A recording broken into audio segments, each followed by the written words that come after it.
খালেদা জিয়ার আজকের এই অবস্থার পেছনে তারেক রহমান নিজেই দায়ী। ধীরে ধীরে নেপথ্যের রহস্য ফাঁস হয়ে যাচ্ছে, ঘটনার সামনে আসছে। আমেরিকাও সিগন্যাল দিচ্ছে যে একমাত্র শেখ হাসিনার এই ফিরে আসবে বাংলাদেশে খুব দ্রুততা। বলছেন যে শেখ হাসিনা ফিরছেন, শিগগিরই ফিরছেন। তিনি কিভাবে ফিরছেন, কবে ফিরছেন? খালেদার মৃত্যুতে হাসিনার শোক রাজনীতিতে শিষ্টাচারের অন্যতম নিদর্শন। একই সাথে শেখ হাসিনা পুত্র সজীব ওয়াজেদ জয় খালেদা জিয়ার মৃত্যুতে একটি অত্যন্ত ইতিবাচক বার্তা দিয়েছেন। একটা জিনিস খেয়াল করেছেন, সেই -2 ফর্মুলা স্বয়ংক্রিয়ভাবে এটা কার্যকর হয়ে গেল। আসলে এই -2 ফর্মুলা নিয়ে যারা খুব আশাবাদী ছিলেন যে এটা কার্যকর হলে দেশের রাজনীতিতে সুবাতাস বইবে, আসলে কি বিষয়টা সত্য? যে বাংলাদেশের 4 দশকের বেশি সময়ের রাজনীতিতে এই দুই নেত্রী এতটাই অবিসংবাদিত হয়ে উঠেছেন যে তাদের সরিয়ে না দিলে শেষ পর্যন্ত বাংলাদেশের রাজনীতিকে ওলট পালট করে ফেলার কোনো সুযোগ তৈরি হয় না। খালেদা জিয়ার মৃত্যু সে আশঙ্কাও তৈরি করে। দর্শক, নতুন একটা নিউজ আপনাকে স্বাগতম।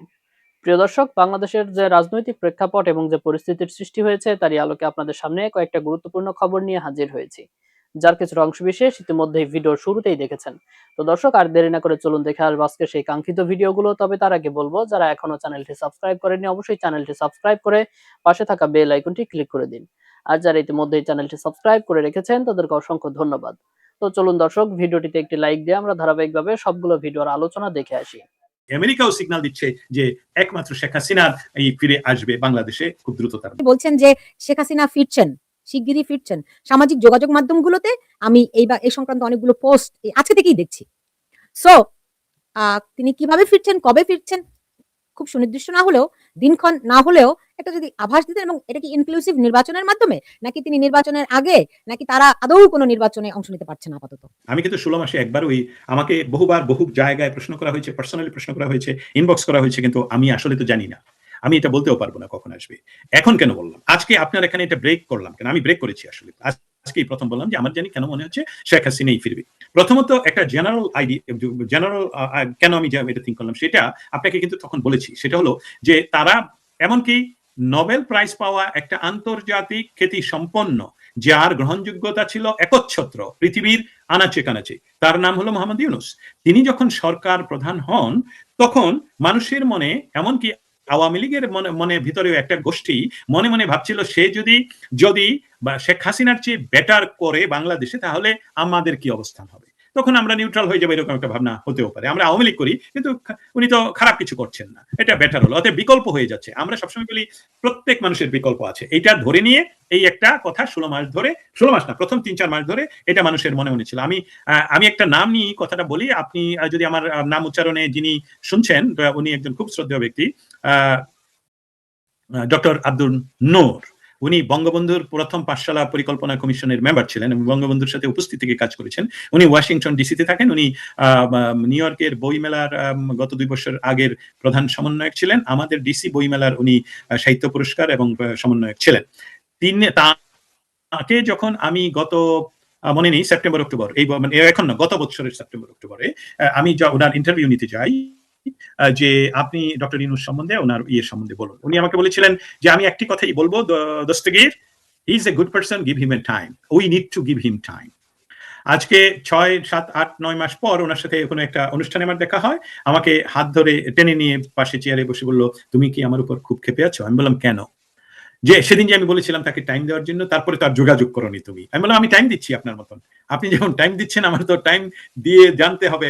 এখন আমি যেটা আগেই জানি যে লোকটা বাংলাদেশ পরিচালনায় ফেল করবে, সেটা যদি আমি সেদিন বলি তাহলে তো আমার বেয়াদবি হয়ে পড়বে, তাই না? যে আমি এত বুঝলাম কি করে। তাহলে এখন তো আপনি বুঝতে পারছেন টাইম সবাইকে দিতে হয় না। টাইম সমস্ত জায়গায় লাইসেন্সবিহীন খুব স্মার্ট একটা ব্যক্তিকে আপনি গাড়িতে তুলে দেবেন, গাড়ি সে চালিয়ে নিয়ে যাবে, এটা একটা ছেলে খেলা। এটা আপনারা করবেন কিভাবে, এটা ওনাকে বলেছি। অতএব সেইটা যখন ঘটলো না, বাংলাদেশের কোন রাজনৈতিক শক্তি, এমনকি নোবেল পাওয়া ডক্টর ইউনূস যখন শেখ হাসিনার বিকল্প নিজকে তৈরি করতে পারলেন না, তখনই ধীরে ধীরে বাংলাদেশের মানুষ যেমন বলতে শুরু করলো, আগেই ভালো ছিলাম, তারপরে এখন যখন চিল্লাচ্ছে আগে বেটার ছিলাম, বেস্ট ছিলাম, তখনই আমার মনে প্রথম শুরু হলো যে আরে বিকল্পই তো নেই, শেখ হাসিনার বিকল্প তো আনতে পারেন নাই, তাহলে শেখ হাসিনা যেহেতু বেঁচে গেছেন, জীবিত আছেন, অতএব বাংলাদেশের জনগণ ওনাকে অবশ্যই ফিরে আনার জন্য যে ডাক তুলছে সেটা তীব্র থেকে তীব্রতর হবে, সেই ডাকেই হয় ওনাকে ফিরে আনবে। এটা হলো প্রথম ধাপ। দ্বিতীয় ধাপের কথা আমার এই ডকুমেন্টে যেতে হবে। সেই ডকুমেন্টে কি? সেই ডকুমেন্টে হলো মার্কিন কংগ্রেসম্যানরা যে চিঠি দিয়েছেন সেখানে ওনারা উল্লেখ করেছেন বিষয়টাকে ইনডাইরেক্টলি। সেখানে আমি বলি, ওনারা লিখেছেন, আমরা উদ্বিগ্ন যে যদি সরকার রাজনৈতিক দলগুলোর কার্যক্রম স্থগিত রাখে এবং ত্রুটিপূর্ণ আন্তর্জাতিক অপরাধ ট্রাইব্যুনালের পুনরায় চালু রাখে, তাহলে এসব লক্ষ্য অর্জন সম্ভব না। Full stop. এখন আমি আপনাকে বলি যে এটাই আমার এখানে দৃঢ়তা, যে ওনাদেরকে কেউ আমরা বলিনি, অন্তত আমি বলিনি, কেউ বলেনি অপরাধ ট্রাইব্যুনালের কথা। ওনারা নিজেরাই খুঁজে বের করেছেন যে এখানে যে চক্রটা হচ্ছে সেটাকে তারা আরো এরপরে পরের প্যারাগ্রাফে লিখেছেন, যদি প্রতিশোধের চক্র অব্যাহত থাকে, শব্দটা আর গেলাম না, তাহলে গণতন্ত্রের মূল্যবোধের প্রতিফলন ঘটে না। অতএব বাংলাদেশে শেখ হাসিনার বিকল্প নেই, প্রমাণিত। বাংলাদেশে একটি রাজনৈতিক দলকে নিষিদ্ধ ঘোষণা করে ইলেকশন করছেন আমেরিকা, এটা চায় না, প্রমাণিত। ত্রুটিপূর্ণ আন্তর্জাতিক অপরাধ ট্রাইব্যুনাল চালু রেখে আপনারা সেই লক্ষ্য অর্জন করতে পারবেন না, প্রমাণিত। অতএব যে ত্রুটিপূর্ণ অপরাধ ট্রাইব্যুনাল শব্দগুলো আলাদা আলাদা, আমরা আইনজীবীরা, আমি কিন্তু আপনি হয়তো জানেন যে আমি আইনশাস্ত্রে মাস্টার্স করেছিলাম, এই জন্য এসবগুলো ব্যাখ্যা করতে পারি শব্দ টু শব্দ। ত্রুটিপূর্ণ, যদি ত্রুটিপূর্ণ বলেন, যেমন আপনার সাথে আমি কথা শুনতে পারি না আজকে অনেক সময়, এটা ত্রুটিপূর্ণ। এইটা তো একদম প্রমাণিত ত্রুটিপূর্ণ। শব্দটা যখন ব্যবহার করেছেন তারা যে এই অপরাধ ট্রাইব্যুনাল ত্রুটিপূর্ণ, অতএব এটা ওইটা দ্বারা যে ওনাকে যে শাস্তিটা দেওয়া হলো এটা যে ত্রুটিপূর্ণ, এটা তো বলা আর বাহুল্যতা, তাই না? অতএব আমি যদি আপনাকে বলি আমি কি ভুল বলছি, এই হলো আমার প্রেডিকশন।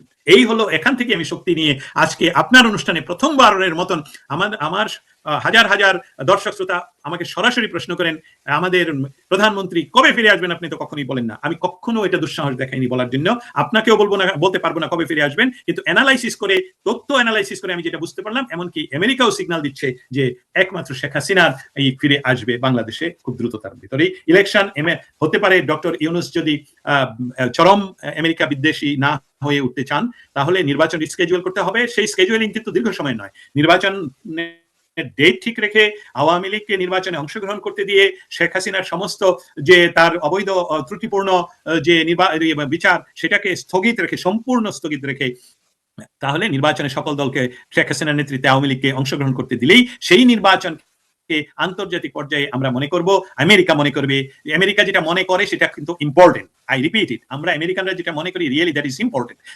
এবং এই চিঠিতে উল্লেখ আছে 2018-তে আমরা মনে করিনি, 2024-এ আমরা মনে করিনি, অতএব 2026-এরটা মনে করাতে হলে আওয়ামী লীগের সভানেত্রী, বাংলাদেশের সাংবিধানিক প্রধানমন্ত্রী জননেত্রী শেখ হাসিনাকে বাংলাদেশে ফিরিয়ে এনে এই নির্বাচনে অংশগ্রহণ করিয়ে, সেই নির্বাচনে উনি ফেল করলেও এটা অংশগ্রহণযোগ্য, এটা গ্রহণযোগ্য বিষয়।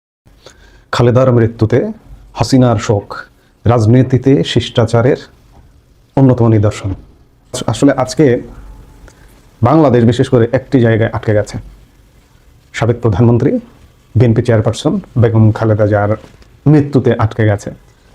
সব খবর যেন সেখানেই কেন্দ্রীভূত হয়ে গেছে, কারণ একটি ইতিহাসের একটা পতন হয়েছে। আমি আগের ভিডিওতেও বলেছি, খালেদা জিয়াকে আমি যদি ব্যক্তিগতভাবে দেখি, যে আমি প্রথম দেখেছি, বিশেষ করে তিনি প্রধানমন্ত্রী হলেন, আমরা তখন স্কুলে 91 সালে স্কুলে পড়ি, তখন আসলে আমরা রাজনীতিও কিছু বুঝি না, কিন্তু জানলাম, দেখলাম যে একজন প্রধানমন্ত্রী। আগে এরশাদ আমলটা বুঝি যে বাংলাদেশের সরকার মানে এরশাদ, প্রেসিডেন্ট মানে এরশাদ, এরশাদ বলতে, সরকার বলতে আমরা সেই সময় বুঝতাম এরশাদ। জিয়াউর রহমানের আমলের কথা আমার কোনোভাবেই স্মরণ নেই, তার মৃত্যুর কথাও, মৃত্যুর খবরও আমার মেমোরিতে নেই, তখন হয়তো সবে জন্ম নিয়েছি, 1 বছর বয়স। যাই হোক, খালেদা জিয়ার আমলটাই তখনও রাজনীতি বুঝি না, 91-এর প্রথম মেয়াদের প্রধানমন্ত্রী যখন, তখনও রাজনীতি কি জিনিস, কি সরকার, কি দল, আসলে বুঝি না। তারপরে আস্তে আস্তে একটু বুঝতে ধরলাম, দেখলাম যে একজন প্রধানমন্ত্রী খালেদা জিয়া, সেই মেয়াদ গেল, এরপরে আওয়ামী লীগ ক্ষমতায় এলো, আওয়ামী লীগ ক্ষমতায় দায়িত্ব পালন করে অত্যন্ত সুন্দরভাবে 5 বছর দায়িত্ব পালন করে তত্ত্বাবধায়ক সরকারের হাতে ক্ষমতা দিল আওয়ামী লীগ, আবার বিএনপি ক্ষমতা এলো। এই দেখলাম 2001-06 স্মৃতিটাই আসলে রাজনীতি কি জিনিস বা রাজনীতির নোংরামিও কি জিনিস, সেটা 2001-06 আমলটাকে বুঝি। 1991-96 আমলে খালেদা জিয়ার শাসন আমলটা খুব সম্ভবত ভালোই ছিল বলি। অবশ্যই তিনি বাংলাদেশের 55 বছরের শাসন আমলের 10 বছর তিনি শাসন করেছেন, দেশ চালিয়েছেন, এই জন্য তিনি ইতিহাসের অংশ হয়ে থাকবেন।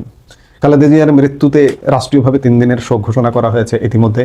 আগামীকাল বুধবার সারা দেশে সাধারণ ছুটি ঘোষণা আপনারা সংবাদ মাধ্যমের কল্যাণে জেনেছেন।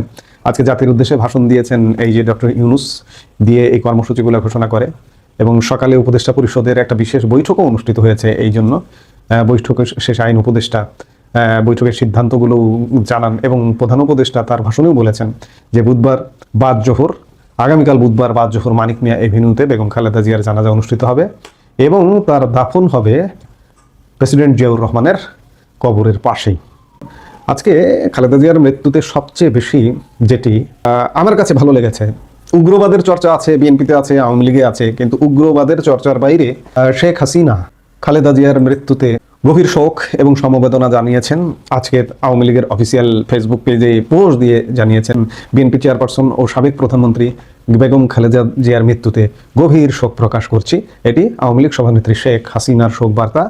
বাংলাদেশের প্রথম নারী প্রধানমন্ত্রী হিসেবে ও গণতন্ত্র প্রতিষ্ঠার আন্দোলনে তার অবদান অপরিসীম। তার মৃত্যুতে বাংলাদেশের বর্তমান রাজনীতিতে এবং বিএনপি নেতৃত্বের এক অপূরণীয় ক্ষতি হলো। আমি বেগম খালেদা জিয়ার আত্মার মাগফিরাত কামনা করছি। আমি তার ছেলে তারেক রহমান ও পরিবারের অন্যান্য শোকাহত পরিবারের প্রতি গভীর সমবেদনা জানাই। আশা করছি মহান আল্লাহ তার পরিবারের সদস্যদের এবং বিএনপি পরিবারের সবাইকে এই শোক কাটিয়ে উঠতে সহায়তা করবেন। শেখ হাসিনার বার্তা। একই সাথে শেখ হাসিনা পুত্র সজীব ওয়াজেদ জয়, যাকে আওয়ামী লীগের আগামীর কাণ্ডারি মনে করা হয়, তিনিও আজকে খালেদা জিয়ার মৃত্যুতে একটি অত্যন্ত ইতিবাচক বার্তা দিয়েছেন। তিনি লিখেছেন, বিএনপি চেয়ারপারসন বেগম খালেদা জিয়ার মৃত্যুতে শোক সন্তপ্ত পরিবারের সদস্যদের গভীর সমবেদনা জানাচ্ছি। দেশের এই সংকটময় মুহূর্তে যখন সাধারণ মানুষ নিরাপত্তার অভাবে ভুগছেন এবং দেশকে অস্থিতিশীল ও বিরাজনীতিকরণের অপচেষ্টা চলছে, তখন তার এই চলে যাওয়া বাংলাদেশের উত্তরণের পথে এক গভীর প্রভাব ফেলবে। অতীতের নানা বিরাজনীতিকরণ প্রক্রিয়ার শিকার হওয়া সত্ত্বেও নিজের দীর্ঘ রাজনৈতিক জীবনে তিনি অসংখ্য সাফল্য অর্জন করেছেন এবং দেশের জন্য বিভিন্ন গুরুত্বপূর্ণ নীতি নির্ধারণ করেছেন। জাতি গঠনে তার অবদান চিরস্মরণীয় হয়ে থাকবে। তবে তার মৃত্যু বর্তমানের বাংলাদেশকে স্থিতিশীল করার প্রচেষ্টায় একটি বড় ধাক্কা। তার অসংখ্য সমর্থক ও শুভাকাঙ্ক্ষীদের প্রতি রইল আন্তরিক সমবেদনা। সত্যিকার অর্থে বাংলাদেশ এই মুহূর্তে এক রাজনীতির এক চরম যুগ সন্ধিক্ষণে। এই যুগ সন্ধিক্ষণে তখন বেগম খালেদা জিয়ার মৃত্যুটা আসলেই বেদনার। তবে আমি আগের ভিডিওতেও বলেছি যে খালেদা জিয়ার যে অনুপস্থিতিতে, এই অনুপস্থিতিটা হয়তো প্রাকৃতিকভাবে আল্লাহ বেশ আগে থেকেই এটাকে তৈরি করে ফেলেছেন। তার পুত্র তারেক রহমান অনেক দিন ধরেই বিএনপির দায়িত্ব পালন করছেন। কার্যত বলা যায় বিএনপি পরিচালনা করছেনই, বলা যায় গত 1 দশক যাবৎ অ্যাক্টিভ তারেক রহমানই পরিচালনা করছেন। সেই জায়গা থেকে খুব একটা সমস্যা হবার কথা নয়, তারপরেও সমস্যা। ওই যে আমি আগের ভিডিওতে বলেছি যে 2 নেত্রীর 1 নেত্রী মাইনাস হয়ে গেল এবং এই মাইনাসে আওয়ামী লীগ সভানেত্রী শেখ হাসিনা এবং সজীব ওয়াজেদ জয় যে শিষ্টাচার দেখালেন, এটিও খুব নজিরবিহীন এবং অত্যন্ত ইতিবাচক। শেখ হাসিনা এর আগেও খালেদা জিয়ার পুত্র আরাফাত রহমান কোকো যখন 2015 সালে মৃত্যুবরণ করেছিলেন, তখনও কিন্তু শেখ হাসিনা খালেদা জিয়াকে সমবেদনা জানাতে গিয়েছিলেন। জানাতে পারেননি, খালেদা জিয়ার সাথে সরাসরি দেখা হয়নি। বিএনপির পক্ষ থেকে, খালেদা জিয়ার পক্ষ থেকে সেটি অ্যাকসেপ্ট করা হয়নি। কিন্তু শেখ হাসিনা নজির স্থাপন করেছেন এর আগেও। আমরা এগুলোকে ইতিবাচক দেখতে চাই, আমরা বাংলাদেশের রাজনীতিকে ইতিবাচক দেখতে চাই। যারা উগ্রপন্থী আওয়ামী লীগেও আছেন, উগ্রপন্থী বিএনপিতেও আছেন। দিন শেষে বাংলাদেশের রাজনীতি আবর্তিত হবে আসলে আওয়ামী লীগ এবং বিএনপির মধ্যে। উগ্রপন্থীদের যেন বিএনপিতেও স্থান না হয়, আওয়ামী লীগেও যেন স্থান না হয়। যারা নীতি নির্ধারক তাদের এগুলো খেয়াল করা উচিত।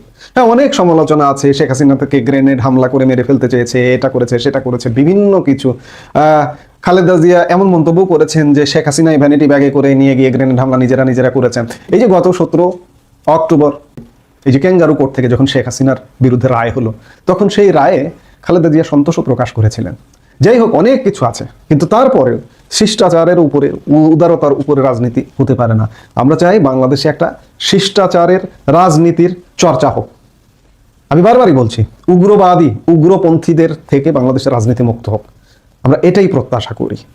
আমরা এই সজীব ওয়াজেদ জয় কিংবা শেখ হাসিনার এই যে সমবেদনা জানানোটাকে ইতিবাচক হিসেবে দেখতে চাই এবং বিএনপিও এই সমবেদনা জানানোটাকে আমরা আশা করবো এই শোক কাটিয়ে কদিন পরে বিএনপি নিশ্চয়ই শেখ হাসিনাকে কিংবা সজীব ওয়াজেদ জয়কে ধন্যবাদ দেবেন যে আমাদের শোকে আপনারা পাশে ছিলেন। এটিও আমার বিশ্বাস পরিবর্তিত রাজনীতিতে এটি ঘটবে।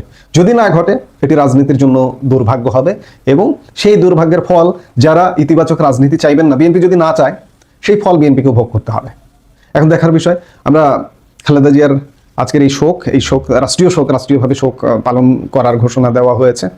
আমরা শোক জানাই, আমরা আবারও সমবেদনা জানাই। একটা জিনিস খেয়াল করেছেন, সেই -2 ফর্মুলা স্বয়ংক্রিয়ভাবে এটা কার্যকর হয়ে গেল। কেন বললাম একটু বিশ্লেষণ করি। আমরা 111-এর সময় শুনতাম -2 ফর্মুলা। -2 ফর্মুলার টার্গেট কে ছিল? বেগম খালেদা জিয়া এবং শেখ হাসিনা। এই দুইজনকে মাইনাস করলে রাজনীতিতে যে হানাহানি, মারামারি, কাটাকাটি এবং যে দা কুমড়া সম্পর্ক, মুখোমুখি দুটি গণতান্ত্রিক রাজনৈতিক দলের মধ্যে যে ধরনের সংঘাত, সেটা বন্ধ হবে, পারিবারিক রাজনীতি বন্ধ হবে, এবং দেশে একটা রাজনৈতিক শাসন হবে, যেটা হচ্ছে কোনো হিংসা হানাহানি সেগুলো থাকবে না, বিদ্বেষ থাকবে না, এক পক্ষ আরেক পক্ষকে নিশ্চিহ্ন করো তেমনটা হবে না, সংসদ কার্যকর হবে, এইসব নানান এই কথাগুলো বলা হতো 111 যে প্রেক্ষাপটে সংঘটিত হয়েছিল তার প্রেক্ষিতে। কারণ তখন বিএনপি ক্ষমতায় ছিল। বিএনপি মানে একটা জোরপূর্বক মানে তত্ত্বাবধায়ক সরকার ব্যবস্থাকে কারেকশন করে তার মতন করে ঢেলে সাজিয়ে সে ক্ষমতায় যেতে চাচ্ছিল। তার থেকে আওয়ামী লীগ নির্বাচন বর্জন করেছিল, জাতীয় পার্টি করেছিল, ফলে একতরফা একটা নির্বাচন হতে যাচ্ছিল। সেই নির্বাচনটা যেদিন হবে তার কয়েকদিন আগে এই ঘটনা ঘটে। যাই হোক, এখন ওই যে এটা বলা হতো যে এটা পশ্চিমাদের পরিকল্পনা, এই পরিকল্পনাটা ভারতীয়দের পরিকল্পনা, প্রধানত পশ্চিমাদের পরিকল্পনা। তারপর ঘুরে ফিরে কিন্তু কিছুদিন আগে দেখলাম সজীব ওয়াজেদ জয়, সেটাও আবার সেই -2 ফর্মুলা, আবার তিনি বলছেন -4 ফর্মুলা। সেটা কি? হাসিনা জয়, খালেদা জিয়া, তারেক রহমান, সেগুলো রাজনীতি থেকে সরাই দাও। এটা নিয়েও বেশ কিন্তু চাঞ্চল্য তৈরি হয়েছে। বাস্তবতা হলো যে সেই প্রথম যেই ফরম্যাট -2 ফর্মুলা, সেই ফর্মুলাটা কিভাবে কার্যকর হয়েছে দেখেন। বেগম খালেদা জিয়া তিনি ইন্তেকাল করেছেন, তো ফলে এটা একটা -1 গেল। আরেকজন হচ্ছে আরেক -1 আছে দিল্লিতে, নির্বাসিত জীবনযাপন করছেন, এবং বলতে গেলে আওয়ামী লীগ ঝাড়ে বংশে শেষ, শেখ হাসিনা সহ। তো ওইটাও মাইনাস। বাংলাদেশের এই যে নির্বাচন হচ্ছে, এই যে এত ঘটনার প্রভাব, কোথাও তো হাসিনা নেই, আওয়ামী লীগ নেই, তাহলে সেটা প্রথমে মাইনাস হয়েছে। এখন বেগম খালেদা জিয়া মৃত্যুর মধ্য দিয়ে বেগম জিয়াও আর রাজনীতির অঙ্গনে থাকছেন, একটা অধ্যায় শেষ হয়েছে। তো এখন যে কেউ বলতে পারেন যে এই তো -2 ফর্মুলা কার্যকর হয়েছে। আসলে এই -2 ফর্মুলা নিয়ে যারা খুব আশাবাদী ছিলেন যে এটা কার্যকর হলে দেশের রাজনীতিতে সুবাতাস বইবে, আসলে কি বিষয়টা সত্য? দরকার হচ্ছে রাজনীতিতে একটা সুবাতাস, হিংসা হানাহানি বন্ধ করা। সেই কাজটা যারা করবে তারাই হবে সত্যিকারের রাজনীতির উত্তরাধিকার। সেটা বেগম জিয়া যদি জীবিত থাকতেন তিনি করলেও সেটা সঠিক রাজনীতি হতো, তার উত্তরসূরি তারেক রহমান করলে সেটাও সঠিক রাজনীতি হবে। তাদের দুইজনকে বাদ দিয়ে কেউ যদি যে কেউ করবে সেটাই হবে সঠিক রাজনীতি। সঠিক রাজনীতির ফলেই একটা গুণগত পরিবর্তন আসে। আর যদি বেঠিক রাজনীতি হয়, আপনি যতই -2 ফর্মুলা করেন, -4 ফর্মুলা ইমপ্লিমেন্ট করেন না কেন, তাতে লাভ নেই। শেখ হাসিনার যদি আওয়ামী লীগের ভালো উত্তরসূরি যদি আসে ভবিষ্যতে, তো আওয়ামী লীগের ভালো রাজনীতিটাকে ক্যারি করবে।